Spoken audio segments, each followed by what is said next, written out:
Hello, and welcome to another episode of the Unexpected Entrepreneur Podcast.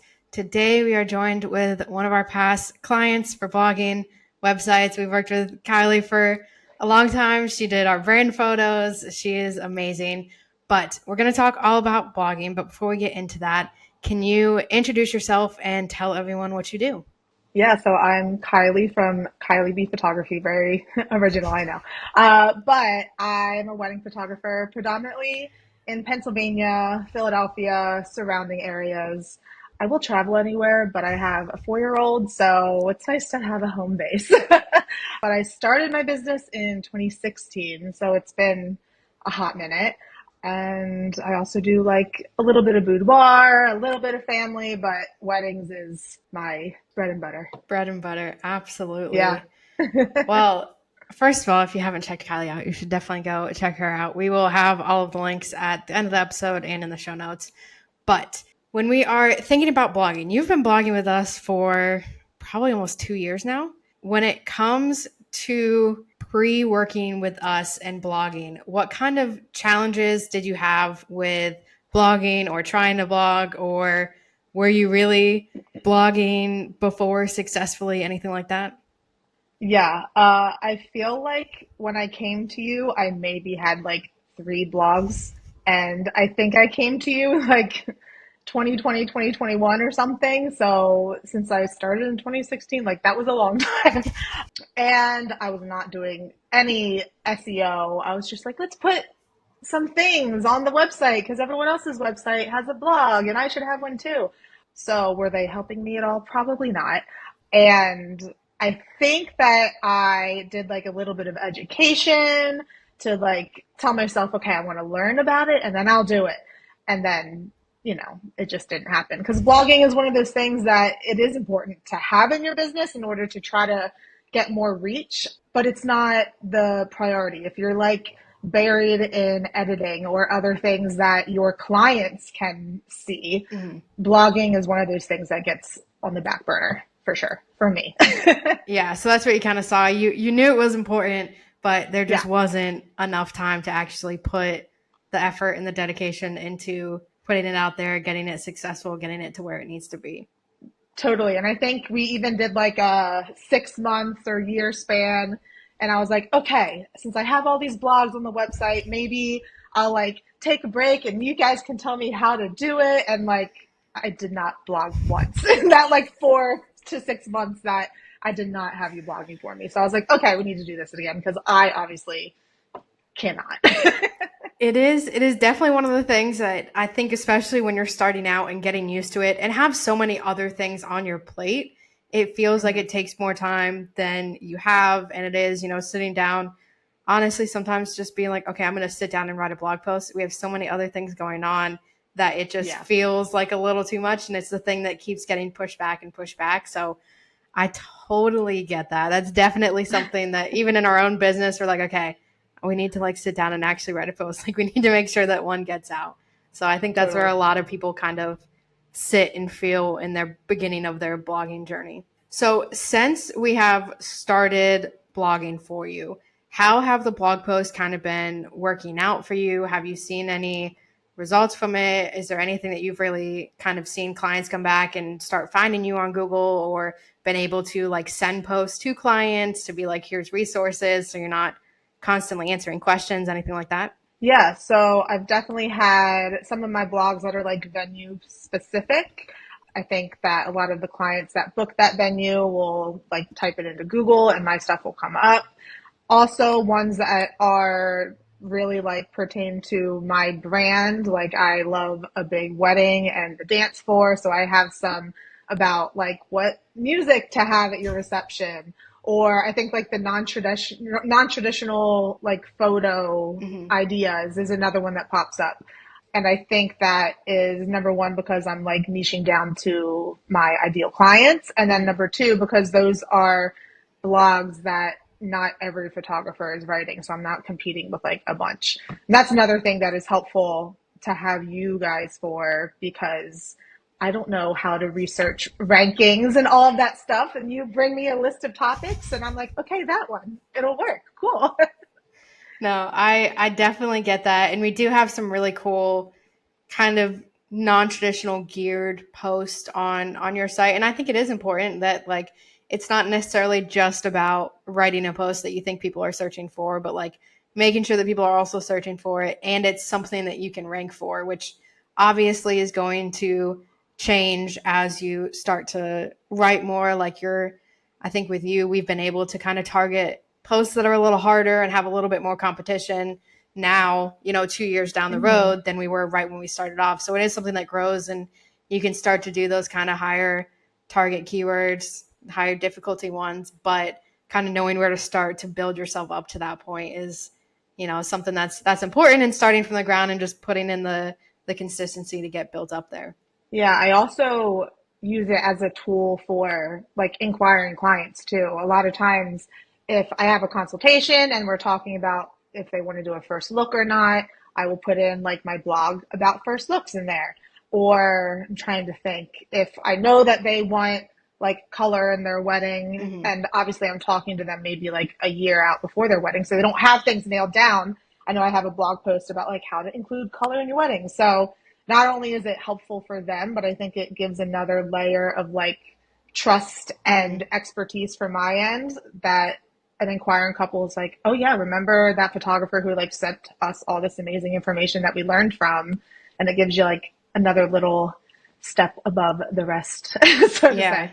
Yeah, it makes you stand out, and it makes you kind of stick in people's minds, especially in those early phases, because as much as we would love to think that people are only going to be reaching out to us and no one else, odds are they're probably talking with a couple different photographers. They've probably narrowed it down to a few, but are, getting on calls or emailing back and forth with them or whatever it is. So once we've gotten them to that, yes, I at least want to talk to you phase, doing anything we can to continue to stand out and continue to kind of stick out in the top of their minds and position ourselves as that expert and, keep us top of mind is definitely important. And then even just answering questions that you answer all the time. Like if you're like, oh, should I do a first look? Like I'm sure every couple probably has that question. You send in the blog Right. post, you're not trying to like constantly write up like, well, here's the pros and cons. Like, what do you like? Are Mm-hmm. you leaning this way? You're Mm-hmm. like, nope, here's a blog post, does it for me. It takes you 2 seconds to do the link instead of 30 minutes to write up a new response or search through your Google Gmail inbox to try and find the last Yes. one that you sent. So I love that. I think it's more of an underrated way that people are looking at it. And I think it's something that not everyone is utilizing as much as they should. But yeah, I think that's awesome. Outside of those things, do you have anything else that kind of sticks out as your favorite part of blogging with us? I guess I would say it truly does like make my life easier because number one, you're like writing the blogs. Number two, I don't need to rely on things like Instagram to like get all my pull. I'm like, okay, I know that there's like, if something happens with Instagram, even though that's like a good chunk of my inquiries, I at least have other, threads coming out into Mm-hmm. the internet. And then also just like if I am in like a rut and I don't have the brain capacity to think about like what am I going to post next? And I do a thing where on my feed, I think it's like every 6 posts, I do like a little informational post. And I'm like, okay, if I don't have anything on the top of my brain, like what did I just talk about in my last blog? We'll pull it from there. No, and I think that's awesome. One, that you have educational content on your Instagram, because I feel like a lot of people will skip over that and will just be like, Hmm. no, I'm just Hmm. going to show my work, which is great. But Yeah. getting anything that's going to position you at the expert, getting anything that's going to help potential clients is going to help you kind of get a leg up and stick out in their minds. So having just any educational content is on there is great. But using that blog as kind of a long form piece of content that you can break up into other posts, kind of keep you out of those ruts of being like, I have no brain capacity to think of a completely new idea right now. And I Yes. can just Yes. pull this really easy. Like you can use the same photos that were in the blog. Like it will take 2 seconds to, reuse that and put it into an Instagram post, or even, sometimes we'll take posts and we'll turn them into, TikToks or reels and just have kind of a video background or talk about it or anything like that. Like it's really easy content to repurpose across anything that you need to use. Yeah, I think often we have this idea that we need like individualized, unique topics and content for everything we post. And it's like, no, you can recycle so many things. Yeah, because not everyone's going to follow you on everything. Not everyone's going to read everything that you send out. The people that you're finding Yeah, that are coming to your blog are probably different than your Instagram. And honestly, if somebody is seeing the same content on every single platform that you posted on, they're probably a fan of you and they're not disappointed that they're totally. seeing it most of the time because they're following you on everything and they expect to see it. So, yeah, it's definitely something that is a huge benefit to blogging in general and when it comes to kind of doing your marketing and saving you a lot of time. Was there anything that kind of surprised you about working with us as we started to blog, or anything that came up where you're like, wow, I wasn't really expecting that? Not in a bad way. I was expecting to have to, I mean, I don't know, maybe this is a me thing, but I don't know how many of your clients that you work with like will go through and kind of like rewrite the way that you write things, but the like one of the first times that you came back to me with like, okay, here's your like draft that you can edit. I was like, oh my gosh, they pulled like all of this stuff that I didn't even think about. And I probably lean on that too much, honestly, because some weeks I'm like, okay, spelling errors are good. Everything looks good. I'm just like, you did it. But that was the biggest shock to me. It was like, dang, they do a lot more work than I would probably do, like on the back end of trying to research. Like I know that the specific venues, like you're not from my area, so Mm-hmm. you're not familiar and haven't been there a million times, but you take the time to like probably go through on their website and other people's like website information about it, and you find it out and it's all there. And I'm like, oh my gosh, they read my mind.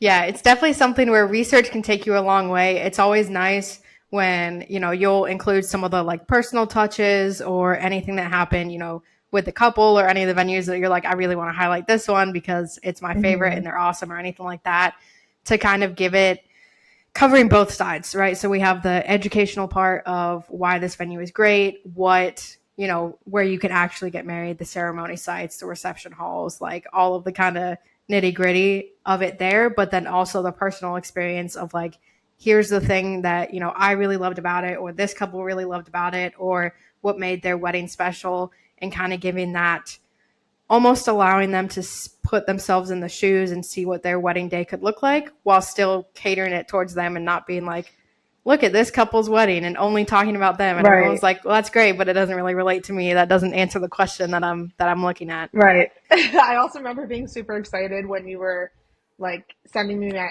analytics and it was like, this one hit number one on the page. And then I was like, oh my gosh, if you type in non-traditional wedding photos, mine comes up. And I like showed my husband, I'm like, look, it's so silly. But like, I was like, oh my gosh, it's happening. It's always a great feeling. Even when we have them, we're like, it pays off. It definitely takes a little time, but then you start to see it pay off and you start to see your posts ranking faster and faster or anything like that. And I think that's a huge, once you actually give it the time and the consistency that it deserves, you start to see the Hmm. results kind of pour in month after month. So the last thing I want to ask is, how confident do you feel now with blogging and your blog posts and everything that we've kind of worked on over the past few years? With working with you guys, I feel confident. I don't feel confident in my own abilities, but yeah, I mean, I love that if I don't have ideas, you still like send me ideas. And sometimes I can be like, no, that doesn't really apply to like what I want to put out there. Mm-hmm. And sometimes I'm like, oh my gosh, I didn't even think of that. That's a great idea. But I just think it's like a great way to have reassurance, especially that you're getting your reach through the SEO. Mm-hmm. And it's also a great way to like continue that link in like the Instagram profile, like up top, or like newsletters. And it just gives me so much more like tools to grow as a business. Well, we love to hear that. It has been so much fun working with you and writing for you over the past couple of years. And if anyone wants to check you out, see your work, get in touch with you, where can they find you on the online space? Yeah, so I'm at KylieBphotography.com is my website. And then Instagram is just Kylie underscore B underscore photography. I'm like, where else am I? I have the TikTok, but I just I usually just doom scroll at night on there. Oh yeah. Sometimes I recycle the things from Instagram, but yeah, Instagram is where you'll find me for the most part. Perfect. Well, we will put those links in the description below. Thank you again so much for joining us today, and we will catch you in the next Yeah. episode. Thank you so much for having me.